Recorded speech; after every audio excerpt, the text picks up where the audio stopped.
Well, we're back talking finance with Gavin Martin today, and a focus on teenagers and the special needs that teenagers have when it comes to the financial support and wisdom that comes from parents.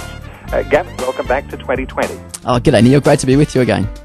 Gavin, teenagers, this is always a complicated issue when it comes to finances. Last time we were talking, we were saying, there's wisdom in giving, but there's wisdom in holding back. And if you hold back, it may be good to use that money for investment. There was all sorts of different twists and turns.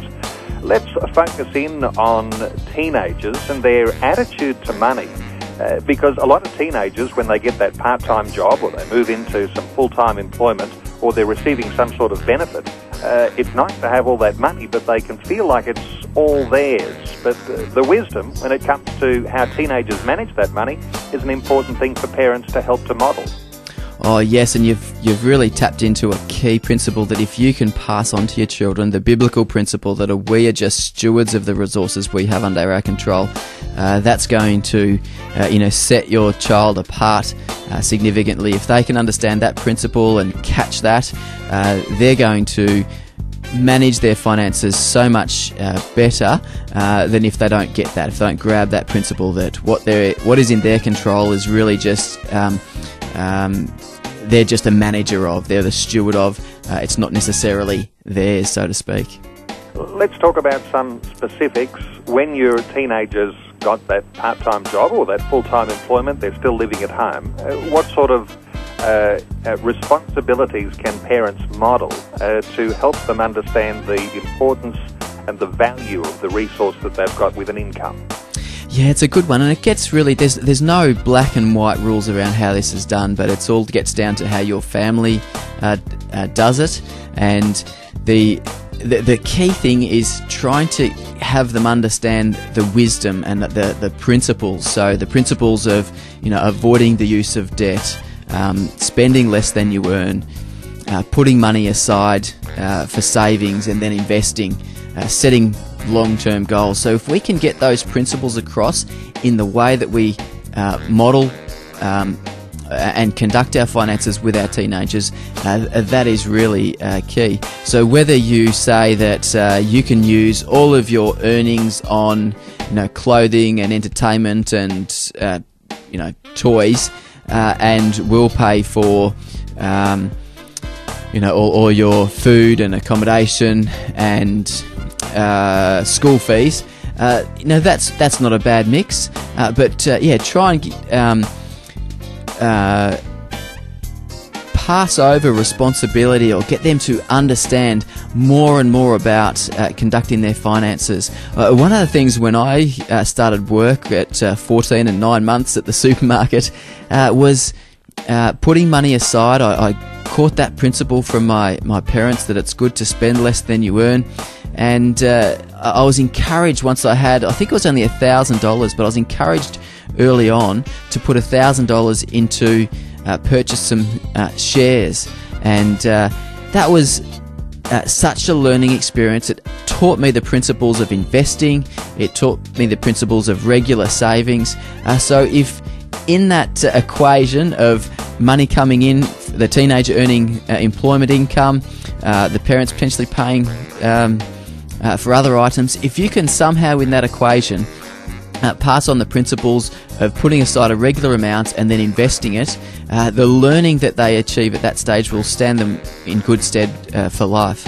Another way to enable that to happen is that often grandparents want to invest a certain amount for their grandchildren's education, and an interesting way to do that is to not just put it in a trust account and have it sit there growing, but to actually involve the children in the process. So say, I'm purchasing these shares, these are the dividends that you're getting through, this is what amount it's gone up in the last little while, and really teach them the process. So it's the key things at this point is passing on the wisdom of how you conduct your finances in a strong biblical way. I guess there's a trap, isn't there, to assume that you need to have a lot of money to start investing and to actually understand these principles of investing, because there are some easy get-started opportunities. And like you mentioned, the share market. Some parents, encourage their children into buying their first property quite early. Those sorts of things, I guess, are a part of the getting of wisdom. They are, and they just move children forward leaps and bounds when they are able to experience what it's like to get involved with those things. And similarly, if they're able to, on the flip side, avoid the use of credit cards, getting into obligations like massive phone contracts that they potentially might need to get out of at some point in time, if we can help them avoid those things that are negative on their financial circumstances, encourage them in the method of saving and spending wisely, and considering every spending decision as a spiritual decision, so that we consider, well, this isn't my money, it's I'm the manager of this money. What would God have me do with it? Gavin, to come to a different dimension, the idea of integrity and passing on values to children, there is, people will say it's a dog-eat-dog world out there, and investment and business and those sorts of things, it's, get all you can, and sometimes not worry about the methods that you use. But it's an important thing, I guess, for parents to be able to instill in their children integrity when it comes to finance and financial dealings, whether that be in investment or in business. Yes, it's important to pass on that integrity, and it is really key. If you are faithful in the small things, then you will be faithful in the larger things. And so it is important, whether it be paying for the tram ticket or the bus ticket, to any other items that there's a little bit of discretion about whether you actually need to pay for it or not. But there are key things that I've seen in friends where I've noted that, hey, they should be paying for that ticket, and then later on in life they've actually got into a lot of serious trouble because they've let those little things get away and turn into big things. So integrity in that process is crucial.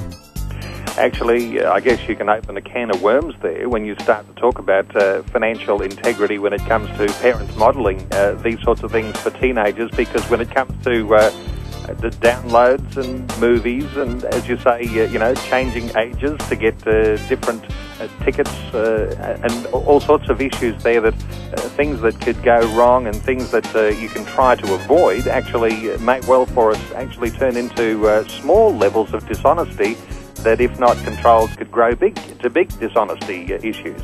Oh yes, it is crucial, and money in particular is such an important part of that. It provides us such an opportunity to work dishonestly, whether it's the cash register attendant has given you too much change, or you've been do you give that change back and say, hang on, you've given me $10 too much?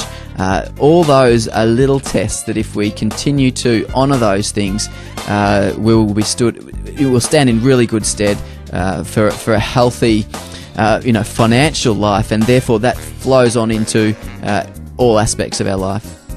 And of course, there's always the question, isn't there, that every teenager is going to ask, and every adult asks, is that is honesty the best policy? If I don't take dishonestly, perhaps I'll miss out. But ultimately, integrity brings a reward in its own right. That when trust is there, then business and wealth can be accumulated in a significant way because people trust you. Yes, exactly. And business, if you don't have trust within the business environment, then you've got no business at all. That's the key part of it.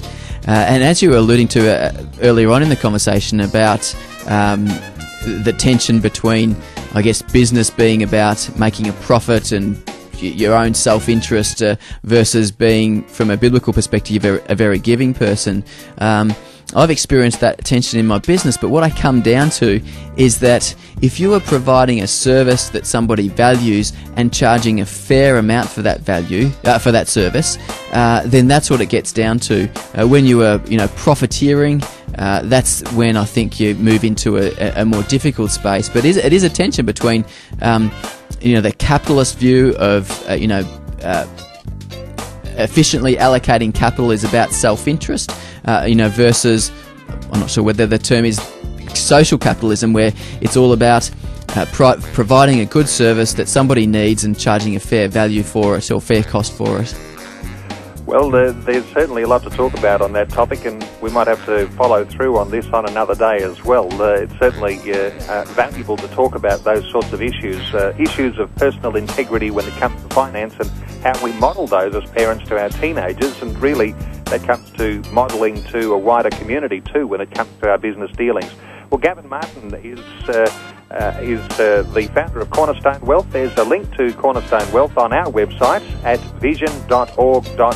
Gavin, it's a pleasure. Thanks for being with us today on 2020. Thanks again, Neil. Great to be with you.